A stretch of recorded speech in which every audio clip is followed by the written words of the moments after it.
Assalamualaikum warahmatullahi wabarakatuh. Selamat siang untuk Tribuners dimanapun Anda berada. Salam sehat dan juga salam bahagia untuk kita semua.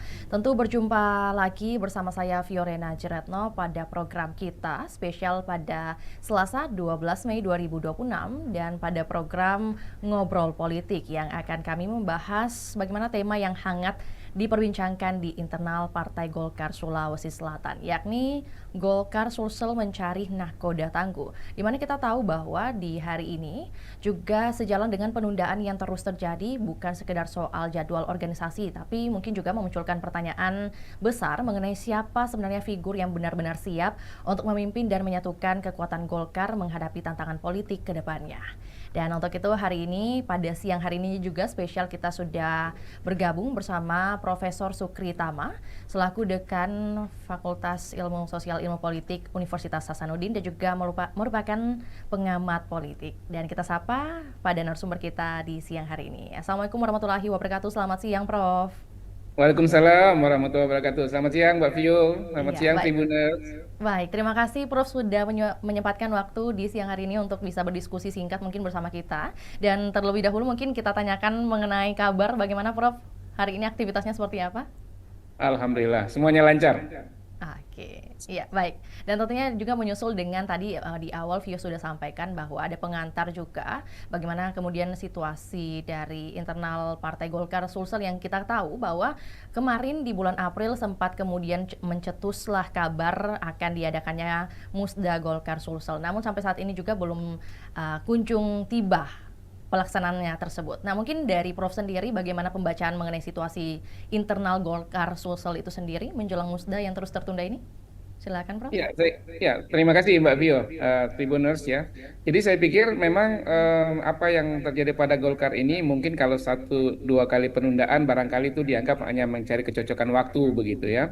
Tapi kalau beberapa kali penundaan, saya kira ini akan menimbulkan pertanyaan yang lebih dan tentu saja kalau kita melihat itu juga terkait dengan wacana isu terkait dengan siapa yang akan menjadi ketua DPD 1 ya Iya. Sulawesi Selatan karena kan yang ditujukan adalah memilih nantinya akan memilih ketua DPD 1 Sulawesi Selatan di Golkar. Nah, ini yang kemudian memunculkan wacana ketika ada penundaan ya pasti ini akan sangat dikaitkan dengan apakah sudah ada calon atau adakah sudah yang sudah pantas menurut DPP begitu dan menurut Golkar secara internal yang menjadi mereka yang akan ditentukan karena saya kira Golkar senantiasa ingin berupaya untuk mencari apa yang namanya sebuah kesepakatan begitu ya, kesepakatan internal Golkar supaya kemudian calonnya tidak harus terjadi friksi begitu. Nah, kalau kemudian pandangan saya hari ini, kalau misalnya ini masih tertunda, berarti kan ini sampai saat ini sepertinya nama-nama yang sudah ada selama ini terwacanakan sepertinya masih menunggu konfirmasi kembali lagi ya. Iya. Masih ada beberapa hitungan lagi yang kemudian sepertinya dilakukan oleh DPP untuk memastikan agar nanti yang terpilih itu dianggap paling pas untuk kemudian memimpin Golkar, terutama DPD 1 Golkar dan tentu bersama dengan DPD 2 di kabupaten kota ya, 24 kabupaten kota dan provinsi Sulawesi Selatan untuk kemudian membawa Golkar kembali berjaya saya kira. Itu mungkin yang menjadi hitungannya sampai saat ini, Mbak Vio. Iya, baik, Prof mungkin izin sebelum kita masuk ke dalam tadi membahas ada beberapa tokoh juga yang nama-namanya sudah masuk dalam bursa calon ketua. Nah, tapi Ya.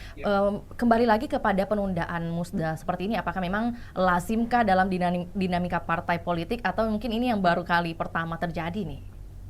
Saya kira tadi saya katakan bahwa penundaan satu dua kali barangkali itu masih bisa dianggap Ya. wajar dalam hal barangkali ini hanya mencari kecocokan waktu dari para kader terutama biasanya para pimpinan yang akan hadir atau bagaimana kemudian nanti dia akan dilaksanakan mencari kecocokan waktunya. Tapi kalau kemudian sudah berkali-kali dan Iya. kemudian kita tahu bahwa di seputar penundaan itu kan ada wacana terkait dengan nama-nama yang sudah mengapung dan kemudian masih dalam kerangka masih agak sengit untuk kemudian mencari yang terbaik, maka saya kira ini menjadi sesuatu yang menjadi tantangan besar Golkar untuk segera bisa menyelesaikan. Apalagi jangan lupa Golkar ini kan partai senior dalam tanda petik ya, Betul. partai senior. Kemudian di Sulawesi Selatan adalah partai yang selama ini adalah partai yang senantiasa berjaya begitu besar. Nah, kalau kemudian sampai detik ini ya urusan mencari ketua saja masih agak masih harus tertunda dan seterusnya, saya kira ini kan menjadi menjadi pertanyaan besar buat Golkar dan Iya. ini tentu akan menjadi tantangan tangan, sehingga kemudian buat saya, dalam pandangan saya, mestinya Golkar bisa secepat mungkin, karena ini sudah mengalami penundaan beberapa kali ya, mestinya sebaiknya secepat mungkin, apalagi tugas nanti setelah Ketua DPD 1 terpilih kan menyusun ke pengurusan dan mulai akan bekerja. Jangan lupa ini sudah tahun 2026 pertengahan, dan pemilu tidak lama lagi ya, Iya. kurang dari 3 tahun lagi. Saya kira itu bukan waktu yang waktu yang panjang untuk mempersiapkan. Apalagi kan tentu target Golkar tidak pengen seperti ini saja, pasti target Golkar akan lebih besar lagi. Paling tidak kalau untuk Provinsi Sulawesi Selatan kan paling tidak mungkin mencoba untuk mengembalikan kejayaan sebagai pimpinan, karena kan baru kali ini kan Golkar kehilangan posisi sebagai ketua Betul. di DPD Sulsel. Itu mungkin. Mhm. Dan artinya apakah kemudian publik ini perlu membaca penundaan ini sebagai persoalan administratif biasa kah, atau mungkin ada pesan tertentu dari Partai Golkar itu sendiri kepada masyarakat, Pak? Kalau saya sih ketika awal pertama kali dulu ditunda 1-2 kali, saya kira masih, saya pikir tadi saya katakan bahwa itu Administrasi mungkin ya. masih dibaca sebagai proses administrasi, mencocokkan waktu dan seterusnya. Tapi jika sudah berkali-kali dan tentu orang sudah mengaitkan dengan beberapa nama yang sedang diperbincangkan untuk menjadi ketua DPD dan seterusnya, tentu bacaan publik tidak lagi tentang administratif. Ini tentu pasti bacaannya adalah terkait dengan belum jelasnya siapa yang kemudian akan didudukkan sebagai ketua DPD 1, karena bagaimanapun juga di Golkar kan biasanya akan sangat terkait dengan restu, dalam tanda petik ya, restu dari DPP tentu saja. Tapi itu tadi saya katakan bahwa ini karena sangat dinamis gitu, dan di level bawah juga di DPD 2 juga para pemilik suara nantinya akan ikut di Musda Golkar ini juga tentu sangat dinamis. Nah, ini yang kemudian akan menjadi perhatian, dan tentu penundaan ini dikaitkan dengan mungkin belum klubnya begitu ya, nama barangkali yang akan ditempatkan pada posisi itu. Itu mungkin Oke. Mbak Vio. Iya, baik. Berarti Prof. Sukri, mungkin pembacaan dari Prof. Sukri juga sebagai pengamat politik, pastinya juga ada informasi yang bisa dibagikan kepada kita mengenai siapa sebenarnya pihak yang paling diuntungkan ketika musda seperti ini terus molor dan belum memiliki kepastian jadwal. Saya kira untuk saat ini tentu justru kalau paling diuntungkan, saya kira mungkin tidak ada yang diuntungkan. Mungkin yang justru akan dirugikan ada Golkar sendiri kalau agak terlambat untuk menentukan pilihan begitu ya.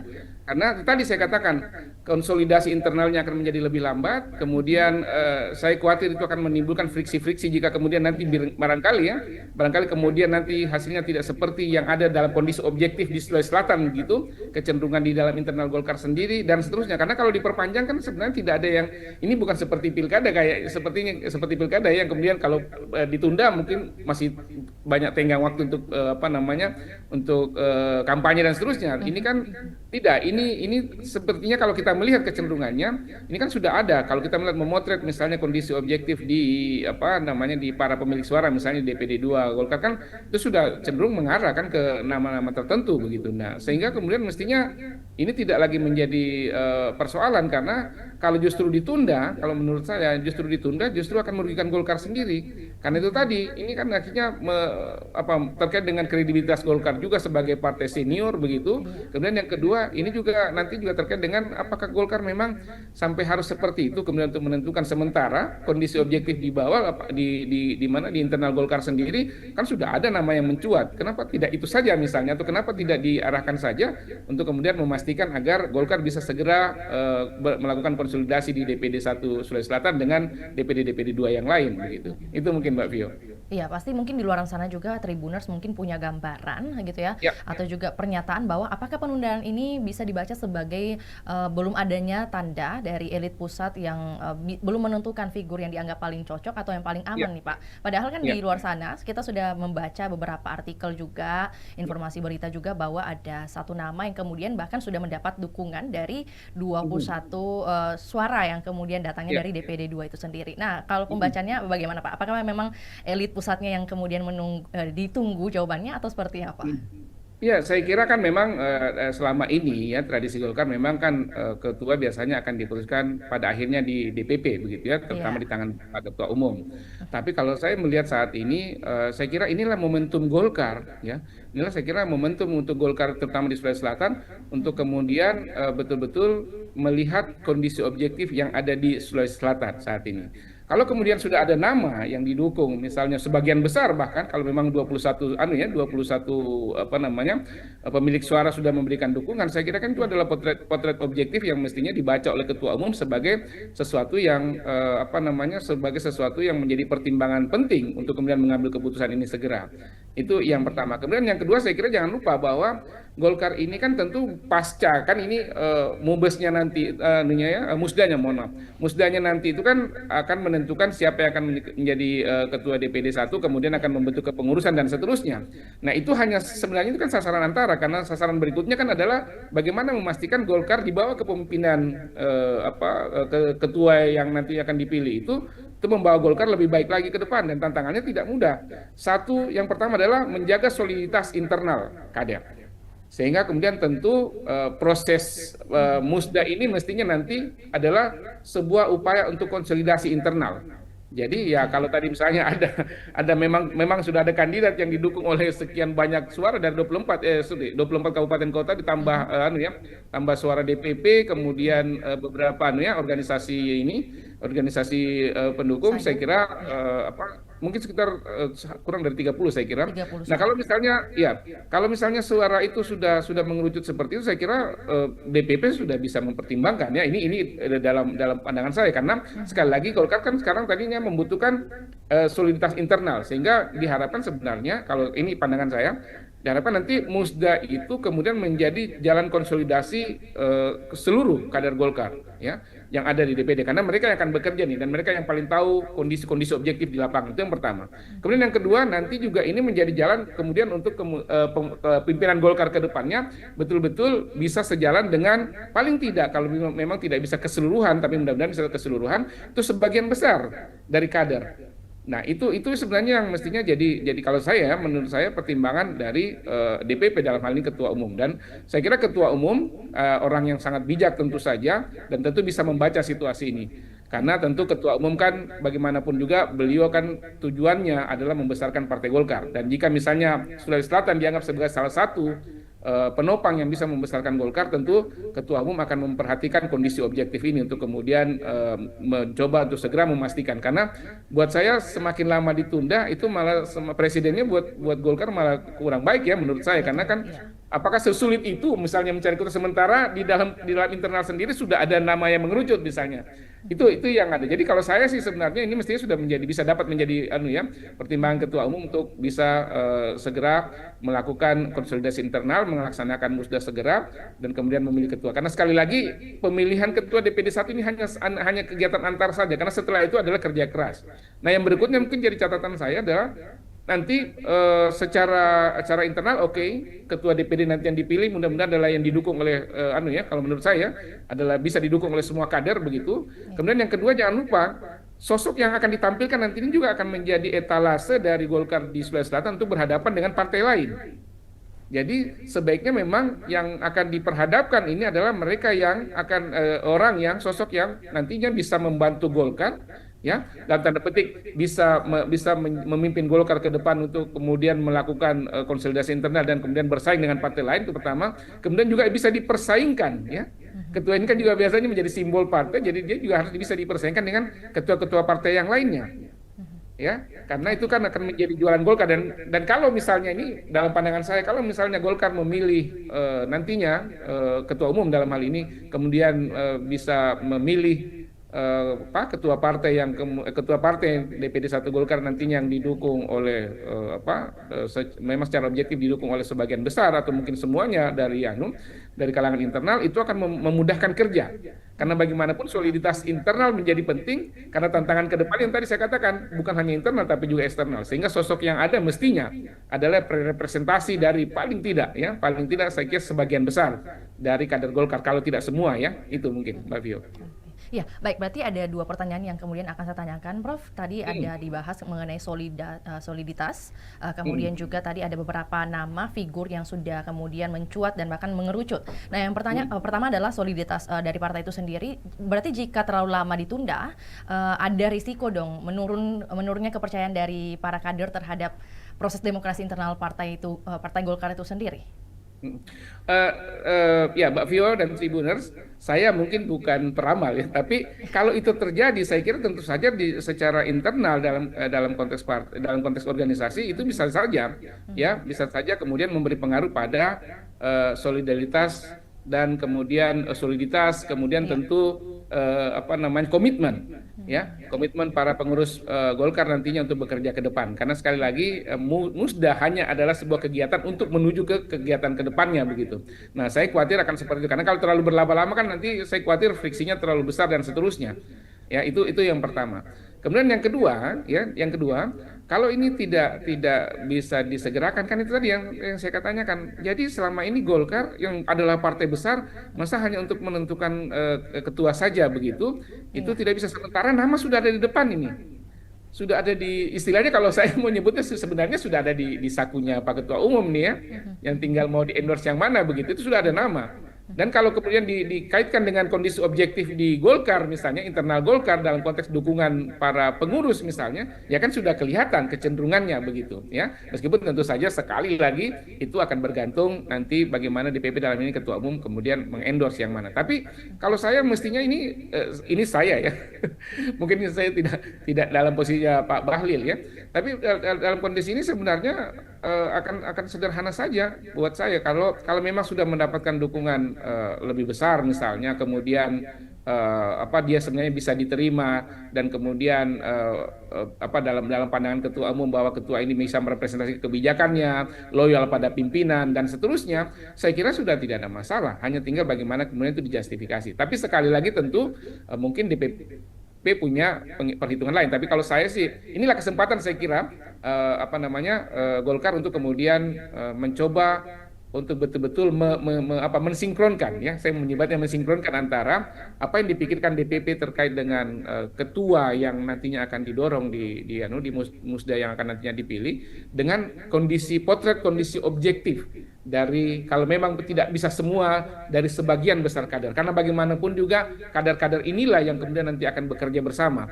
Nah itu ya, saya khawatir kalau misalnya kemudian apa namanya potret objektif ini tidak kemudian menjadi pertimbangan kuat dari ketua DPP itu tadi saya katakan bisa jadi kemudian mempengaruhi soliditas. Apalagi ini mohon maaf nih Mbak Vio, apalagi sekarang kan partai-partai lain sudah mulai menggoda nih ya, sudah banyak menggoda kemudian kader-kader partai untuk pindah-pindah dan seterusnya. Ini juga akan saya kira menjadi salah satu hal yang barangkali jadi pertimbangan karena bisa jadi misalnya, tapi kan kita tidak tahu kalau Golkar selama ini kan saya kira mungkin cukup solid begitu, tapi partai-partai sudah menunjukkan ya kalau kemudian ada hal yang barangkali tidak sejalan, maka pindah partai menjadi ini.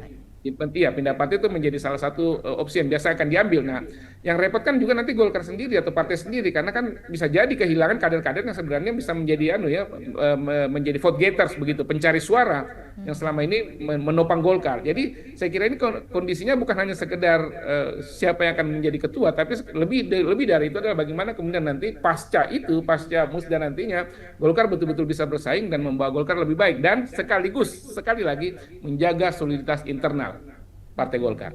Oke, baik ya. Berarti ini ada beberapa kemudian masukan juga yang bisa disampaikan dan juga mungkin langsung diserap oleh kader-kader dari partai internal Golkar itu sendiri, Pak. Tapi izin, ini mungkin ada langsung saja beberapa nama yang sudah sering kali kita dengar dan juga disebutkan. Ada Bapak Wali Kota Munafri Arifuddin, kemudian Bapak mantan Wali Kota, ada Bapak Ilham Arif Surajudin, kemudian figur-figur lainnya yang tentunya juga ada dari perempuan juga, keterwakilan perempuan. Nah, dari kacamata pengamat sendiri oleh Pak Prof. Sukri, ini membaca peluang dan juga kekuatan masing-masing dari tokoh itu bagaimana Pak? Apakah ada masukan yang mau disampaikan?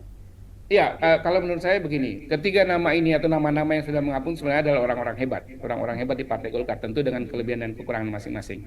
Tapi kalau saya diminta untuk memberikan apa namanya tanggapan terkait dengan itu, yang dibutuhkan Golkar saat ini adalah pimpinan yang sekali lagi tadi saya katakan menjaga soliditas internal, kemudian mampu dijadikan etalase, menjadikan simbol persaingan dengan partai lain. Dan jangan lupa juga membaca konteks yang ada saat ini realitasnya ya. Mungkin saya dengan tanpa mengurangi mengurangi rasa hormat pada semua nama yang sudah dicalonkan. Saat ini kan kecenderungan kita misalnya kalau kita orientasinya ke pemilu misalnya.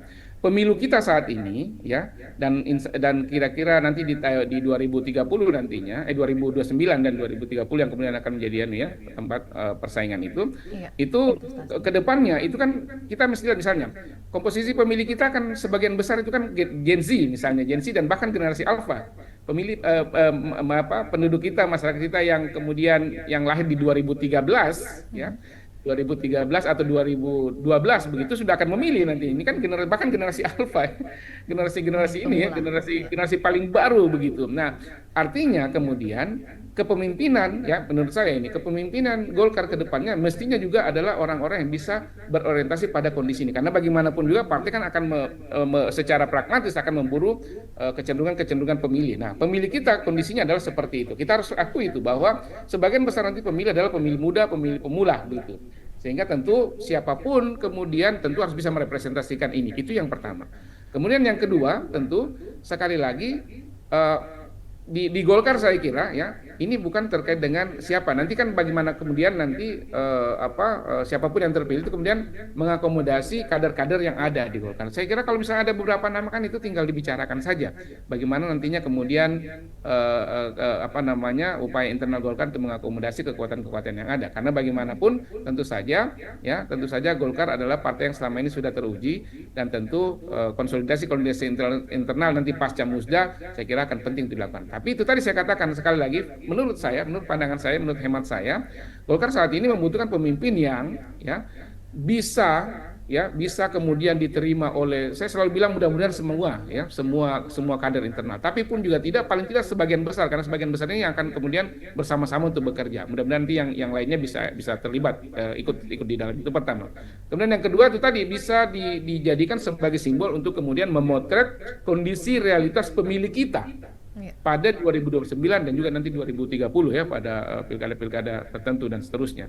Itu misalnya, itu juga itu juga penting untuk kita letakkan begitu. Kemudian yang ketiga tentu saja sekali lagi adalah mereka yang memang kemudian secara organisasional itu nanti kemudian bisa diterima tadi saya katakan internal maupun juga bisa dipersaingkan secara eksternal keluar. Karena bagaimanapun juga Golkar kan tidak berdiri sendiri di konstelasi politik di Sulawesi Selatan. Golkar tidak berdiri sendiri, ada partai-partai lain misalnya. Partai-partai lain kan juga tentu akan bekerja. Nah kita lihat juga kecenderungan misalnya di partai-partai lain kan saat ini pimpinannya adalah mereka-mereka yang mencoba untuk mulai melihat kondisi konteks masyarakat yang saat ini lebih banyak pemilih muda misalnya pemilih pemuda dan seterusnya. Jadi saya kira mereka-mereka yang bisa merepresentasi tokoh yang bisa merepresentasi objektif kondisi dukungan internal Golkar dan kemudian mampu dipersaingkan dan memotret atau menjadi vote getter untuk kemudian pemilih-pemilih ini jadi catatan dan saya kira Golkar sudah punya nama itu saat ini ya tanpa mengurangi rasa hormat pada nama-nama yang disebutkan saya kira saat ini sudah ada dan yang berikutnya juga saya kira ada pakem yang tidak tertulis di Partai Golkar bahwa biasanya ketua itu kan menempati posisi tertentu di dalam sistem politik dan di sistem politik entah itu di legislatif entah itu di eksekutif begitu. Iya. Itu pakem ya karena selama ini apa boleh buat Golkar kan selama ini sudah dikaitkan sebagai partai pemerintah dalam tanda petik sehingga kemudian biasanya ya sepertinya menjadi syarat tidak tertulis gitu ya seperti tidak tertulis bahwa kemudian biasanya ketua Golkar dalam hal ini DPD termasuk di Sulawesi Selatan mungkin saya kira bisa juga mempertimbangkan aspek itu sebagai salah satu pakem yang biasanya mereka lakukan dan tentu kalau ini ya kita sudah bisa melihat kira-kira akan mengarah kemana dan ini tentu saya kira mestinya menjadi pertimbangan kuat untuk DPP begitu untuk melihat kondisi Golkar saat ini agar tidak berlarut-larut begitu. Oke, berarti artinya ada masukan juga Pak yang bisa disampaikan mungkin terkait siapa nanti yang terpilih menjadi ketua DPD 1 Golkar Sulsel gitu Pak ya. Ketika mungkin ingin meraup banyak suara apalagi nantinya segmentasi pada pemilih kita di tahun 2029 ini adalah tadi generasi muda-muda semua Pak, Gen Alpha dan sebagainya. Ini ada strategi mungkin yang bisa diajarkan juga kepada Tribuners atau mungkin juga nanti calon ketuanya Pak. Ya, buat tentu saja ya karena tentu kita tahu bahwa orientasi partai itu kan salah satunya secara pragmatis adalah mendapatkan dukungan sebanyak-banyaknya dari Iya. sebagian besar masyarakat kan begitu. Sehingga kemudian tidak ada jalan lain buat partai politik adalah untuk meng-create dirinya secara institusional untuk menjadi apa namanya vote darling begitu ya, orang yang disukai oleh pemilih begitu. Nah, untuk disukai oleh pemilih tentu semua aspek dari partai itu mestinya disesuaikan dengan kondisi dan dalam tanda petik kecenderungan dari pemilih itu. Pemilih. Sehingga tentu saja bagi saya ya apa ya namanya meskipun usia menjadi anu ya, tapi saya kira mereka yang bisa mewakili segmentasi muda atau kemudian bisa merepresentasikan segmentasi muda begitu misalnya akan menjadi salah satu nilai lebih ya untuk menghadapi sekali lagi untuk menghadapi pemilu ke depannya. Itu yang pertama. Kemudian yang kedua, tentu mereka yang dianggap bisa berkomunikasi dengan dengan gaya anak muda mungkin ya, Iya. dengan gaya itu. Meskipun sekali lagi pemilih kita tidak hanya anak muda ya, atau para orang tua ya generasi baby boomers dan sebelumnya itu kan ada semua begitu ya, baby boomers dan seterusnya tentu juga bagian dari pemilih kita. Tapi saya katakan tadi karena ada upaya untuk kemudian memastikan agar partai menyesuaikan diri dengan kondisi lingkungan di sekitarnya atau dalam hal ini voters maka kenapa tidak kemudian Golkar kan selama ini sudah dikenal sudah punya dalam tanda petik ya ikatan tradisional dengan pemilih-pemilih ya, ya generasi senior begitu. Nah sekarang kenapa tidak kemudian juga sekaligus ini adalah momentum untuk sekaligus juga menempatkan Golkar dalam hal ini juga punya kaitan atau sudah punya hubungan atau kemudian merepresentasikan generasi muda selain generasi-generasi yang senior tadi begitu. Itu mungkin Mbak Vio.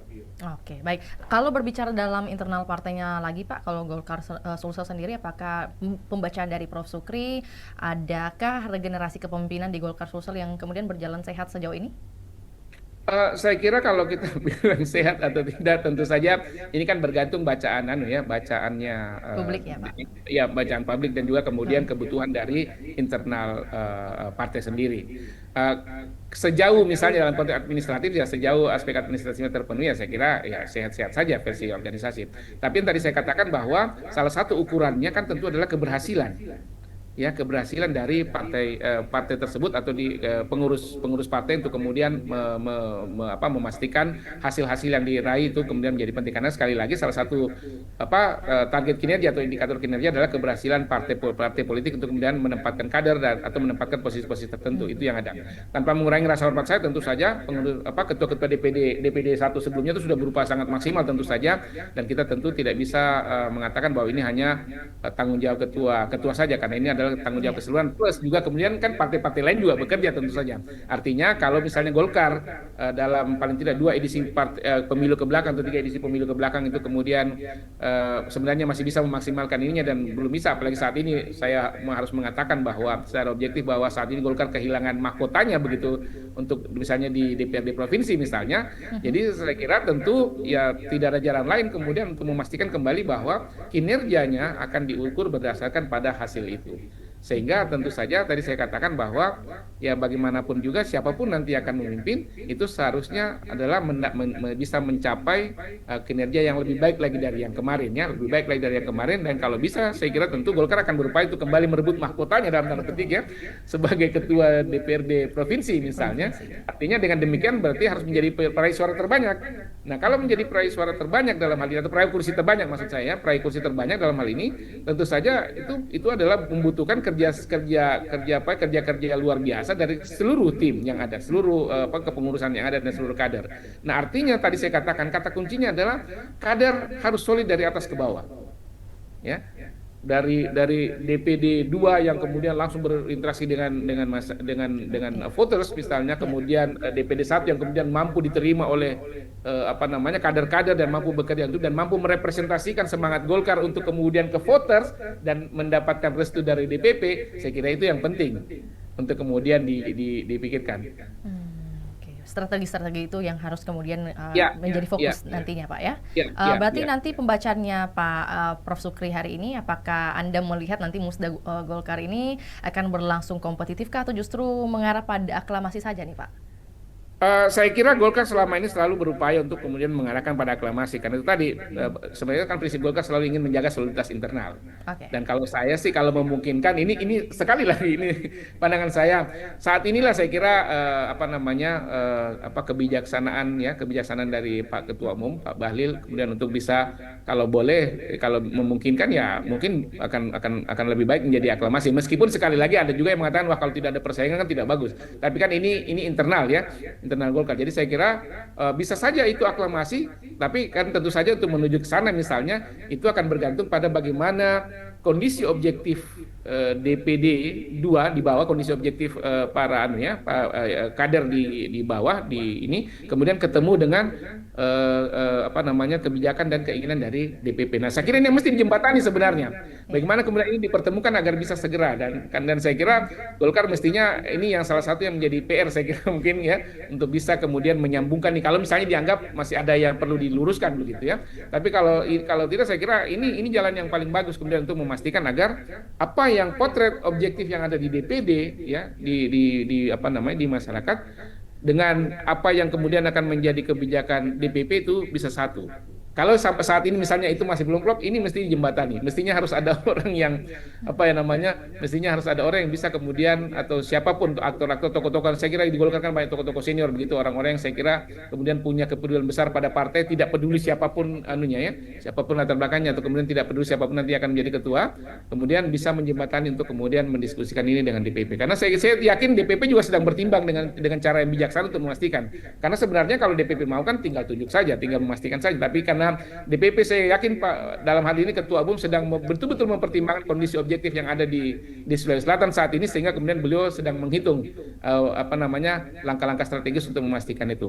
Dan saya kira dalam hal ini saya kira mungkin inilah saat sekali lagi saya bilang inilah saatnya saya kira Pak Ketua Umum untuk kemudian bisa menunjukkan ya kebijaksanaan beliau untuk kemudian memastikan agar sekali lagi Golkar dalam hal ini dalam musda nantinya di DPD 1 itu kemudian betul-betul bisa menjaga soliditas ya bawah dan atas begitu kemudian sehingga bisa nanti bekerja sama-sama. Jadi saya kira ya ini akan bergantung nanti apakah kemudian kondisi objektif itu bisa tersampaikan dengan baik kepada Pak Ketum atau Pak Ketum juga bisa melihat dengan baik kondisi objektif yang ada di Golkar Sulawesi Selatan. Itu Mbak Fio. Oke, baik. Sebelum kita ke closing statement, Prof. Sukri, mungkin jika Anda bisa memprediksi kapan sebenarnya momentum yang terbaik untuk kemudian musda ini bisa digelar. Mbak Vio, kalau saya boleh mengatakan sebenarnya ada kesempatan untuk Pak Ketum untuk memberikan hadiah bukan kado ulang tahun ya, kado sebelum Lebaran begitu ya. Ada momen nih saya kira. Jadi saya kira mungkin adalah saat yang bagus misalnya kalau Pak Ketum bisa memastikan bahwa sebelum Lebarannya atau pada saat Lebaran nanti Lebaran Idul Adha nanti insya Allah tanggal berapa ya? 27 ya, 27 kemungkinan 27 Mei gitu.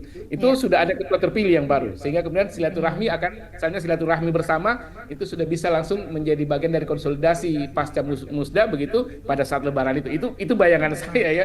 Itu bayangan saya ada momen di mana itu sangat bisa digunakan dan saya kira dalam semangat kurban ya berkurban artinya oke, kita masing-masing punya ego barangkali masing-masing ini punya ego tapi pada saat itu kemudian ego-ego ini bisa disatukan untuk kebaikan partai ke depan menjaga soliditas menjaga apa yang kemudian ingin diharapkan dan saya kira ya hari raya Idul Adha karena tinggal beberapa minggu ke depan itu saya kira itu bisa menjadi momen dan saya kira itu akan menjadi kado spesial begitu dari Pak Ketua Umum jika kemudian itu bisa jadi dan kemudian Ketua Umum akan diperkenalkan pada saat Idul Adha itu bayangan saya sih tapi ya tentu akan kembali ke kebijakan Ketua Umum saya kira.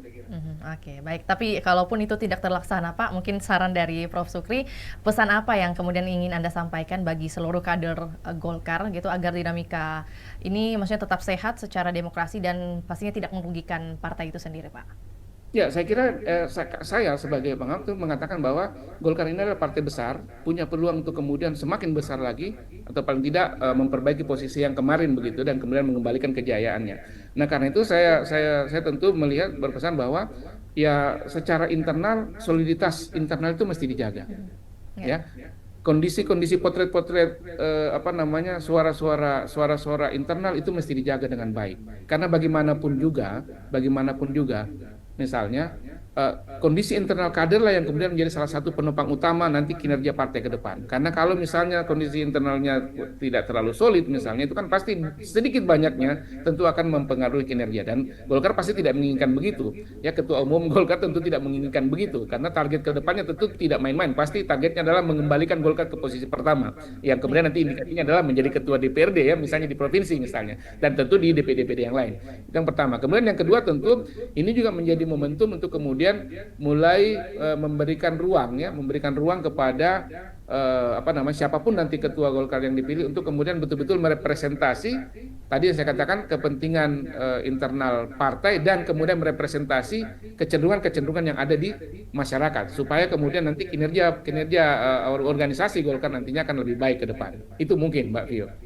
Oke, baik. Cukup sekian, Prof. Sukri, atau ada yang belum tersampaikan mungkin, yang belum Ya, sempat saya tanyakan? ya, saya kalau boleh, saya kira Golkar mungkin bisa segera untuk ini ya. Ini pengamat ya, versi saya, bisa segera untuk kemudian melakukan menyelesaikan proses ini.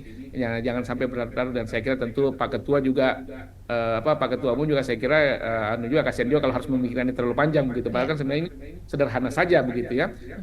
Versi saya ya, tentu ini sederhana saja. Tinggal bagaimana kemudian melihat siapa yang paling memungkinkan, siapa yang paling bisa memenuhi kriteria tadi ya, soliditas, kemudian dukungan sebagian besar, kalau bisa nggak bisa semuanya gitu, dan bisa membawa Golkar lebih baik ke depan, ya saya kira itu yang ada. Karena kalau ditunda berlarut-larut, saya kira ini akan menjadi poin yang saya kira tidak terlalu menguntungkan untuk Golkar ke depannya. Saya kira itu mungkin, Mbak Fia.